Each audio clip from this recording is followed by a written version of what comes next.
Une femme mère de 3 enfants, une TikTokeuse, vivait à Houston et elle a quitté Houston alors qu'elle travaillait, dans un restaurant, qui s'appelait Dennis. Je pense qu'elle était serveuse ou préparatrice de commandes. Bon, vous avez compris, c'était pas une manager. Elle a quitté Houston pour aller en Floride. Sauf qu'en allant en Floride, elle s'est retrouvée, SDF et elle savait plus quoi faire. Les températures montaient, il faisait extrêmement froid, ça commençait à être gelé, il y avait carrément des accidents de voiture, etc. Donc, désespérée avec ses 3 enfants, elle a appelé la police pour trouver un hébergement, une solution. Et lorsqu'on lui a demandé ben, le pourquoi du comment elle s'est retrouvée dans cette situation, elle a expliqué, je viens d'Houston, je travaille chez Dennis, j'avais un peu d'argent pour louer un motel pendant quelques temps, de ce que j'ai compris, mais je suis à court d'argent et tout, donc du coup je me suis retrouvée avec mes 3 petits-enfants, 3 petits garçons il me semble, dans la chure, dans la galère, ça devient compliqué, on n'a plus à manger, plus de toit, etc., etc. Et en fait, on lui a demandé, mais pourquoi vous avez quitté Houston, votre emploi chez Dennis, pour venir en Floride? Et elle a expliqué, parce que je voulais devenir influenceuse, c'était mon rêve.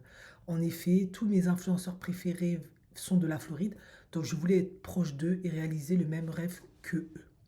Bien évidemment, elle a été prise en charge par la police, ils l'ont mis dans un gymnase communautaire, communal, ou un endroit où ils mettent les personnes SDF, où elle a pu bénéficier du gîte, du couvert et du soutien de la communauté et l'aider à repartir du bon pied parce que c'était quand même une femme qui avait 3 petits garçons et il n'est pas bon d'être dans cette situation.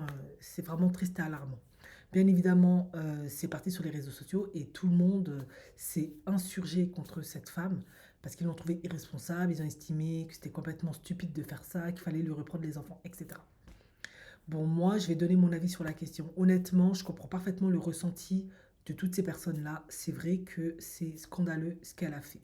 Cependant, nous ne sommes pas en France, ou en France, quand tu es une femme, peu importe la femme, mais on va rentrer dans les petits clichés, la femme africaine qui se retrouve avec 3 enfants en galère pour n'importe quelle raison que ce soit, aller voir la centre sociale ou les services en question, et puis lui raconter ta petite histoire, et puis elle prend vite compassion de toi, elle te trouve d'urgence un logement, même si on nous dit que c'est compliqué, ben, selon ton département, tu peux vite être logé, relogé, bénéficier des services, parce qu'on sait qu'en France, bon, je ne sais pas si ça a changé avec les dernières lois, mais on va souvent protéger la veuve et l'orphelin, la femme et les enfants, de préférence.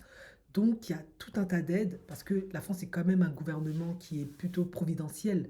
Donc il est plutôt dans le social pour te protéger, te mettre à l'aise. En tout cas, tes enfants, on va même les prendre, les mettre à gauche à droite pour qu'ils ne dorment pas dans la rue. On va tout monter en œuvre pour te sauver, pour t'aider, pour te sortir de la galère. On va essayer de te donner un repas chaud, on va essayer de te trouver des vêtements chauds, on va te donner même des aides financières. Voilà. On va vraiment tout mobiliser pour ne pas que tu te retrouves dans cette situation-là.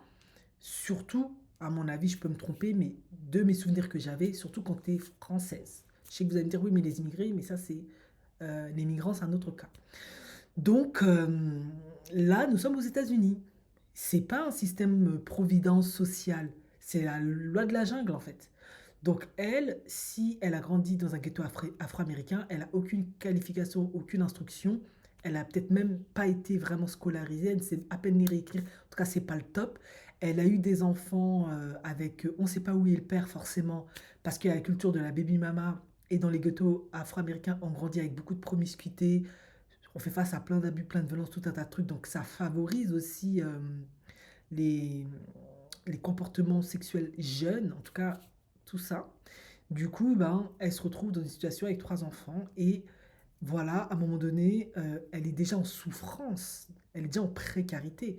Ok, elle a un emploi de serveuse, elle a peut-être ses aides sociales, mais ce n'est pas suffisant aux États-Unis, en tout cas à mon sens, pour prendre soin de manière adéquate de soi-même et de ses enfants. Du coup, elle voit les influenceurs à la télé et elle a le sentiment qu'en se mettant juste devant un écran, en faisant des vidéos, boum, il y aura le succès. Je vous assure, ce n'est pas la seule à avoir fait ça. J'ai déjà fait des vidéos sur plusieurs filles qui n'étaient même pas dans une situation aussi précaire qu'elle, qui ont aussi fonctionné comme ça et certaines se sont retrouvées aussi SDF dans la galère. Donc, c'est pour vous dire que, il y a une perception, du métier d'influenceur ou en tout cas de ce qui se passe sur les réseaux sociaux qui est complètement faussée. Du coup, elle veut tellement sortir de sa condition parce qu'elle n'a pas d'autre perspective que déjà désespérée, en souffrance, carencée et influençable. Forcément, on ne se retrouve pas à cet âge-là, trois enfants, serveux, sans père, si on n'est pas un minimum vulnérable, avec l'idée que je vais réaliser mes rêves de fou, sortir de la galère, et je vais en Floride parce que déjà il y a du soleil, il fait chaud, et tous mes influenceurs sont là-bas. Voilà, c'est le rêve, elle est dans une certaine désillusion. Voilà, elle n'est plus tellement terre à terre. Et souvent, quand on est dans la merde, dans la souffrance, c'est comme ça. Plein de traumatismes, plein de blessures. On est tellement dissocié que on fait des trucs fous. Et elle va en Floride et elle se retrouve dans la galère avec ses trois enfants. Mais à la base, elle était déjà, pour moi, dans la galère, dans la précarité. Ça n'allait déjà pas, en fait. Qu'elle soit à Houston et qu'elle soit en Floride, ça n'allait pas. Cette femme était désespérée, cette femme était déjà dans la galère. Avec ses trois enfants, ça n'allait pas. Donc, qu'elle quitte Houston pour aller en Floride, pour moi, ça change rien. Ça n'allait pas. Maintenant, c'est vrai que certains ont dit, mais depuis quand le métier d'influenceur, ça se fait en se déplaçant comme si on était un acteur d'Hollywood, ça se fait à la maison, etc. Ben, c'est ce que je vous ai dit. Elle était déjà dans la galère, cette femme, en effet. Elle dit ça, mais je pense que le problème est beaucoup plus profond. Je pense peut-être qu'elle a déménagé là-bas, soit parce que euh, elle a entendu ça et là que les conditions étaient favorables, étaient meilleures pour elle, pour les gamins. On aidait peut-être plus les gens en galère comme elle. C'est peut-être même ça qui se cachait en dessous. Mais on sait tous que faire TikTok ou YouTube, c'est à la maison, t'as pas besoin de te déplacer quelque part. C'est pas parce que tu seras dans cet endroit-là que ça ira mieux. Mais après, peut-être que elle, comme elle est déjà en souffrance, en carence, elle projette sa misère chez ces influenceurs-là, comme le font plein de gens. Tu rêves d'avoir la même vie qu'eux et tu te dis, comme eux, ils sont sous le soleil, ils sont beaux, sveltes, magnifiques, etc. Ils ont l'air d'aller bien, d'être détendus. Mais si je vais sous le soleil, ce sera aussi bien pour moi. Et bien évidemment, parce que tu es déjà fragilisé, tu vas déjà pas bien dans ta tête, tu n'arrives même pas à prendre soin de tes enfants parce que tu prends même pas soin de toi-même. Donc, pour moi, c'est ça. Cette femme n'allait pas bien. Elle était seule, isolée, elle avait aucun soutien, elle était en détresse. Et quand on est une femme, déjà un homme c'est une chose, mais quand on est une mère en détresse, il est extrêmement difficile de prendre soin de ses enfants, de les protéger de manière adéquate, de leur donner ce qu'il faut. La plupart des mamans, soit elles les abandonnent, soit elles font pire. Mais moi, je ne suis pas surprise. Aux États-Unis, déjà en France, on voit des situations compliquées, mais aux États-Unis, c'est pire.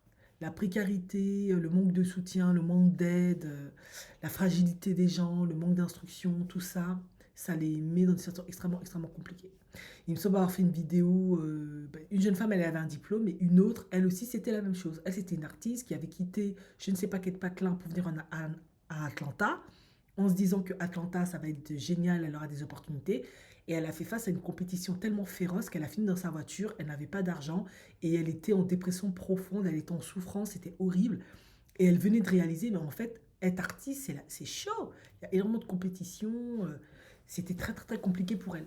Donc, est-ce la faute des personnes individuellement ou de ce qu'on nous véhicule dans les médias?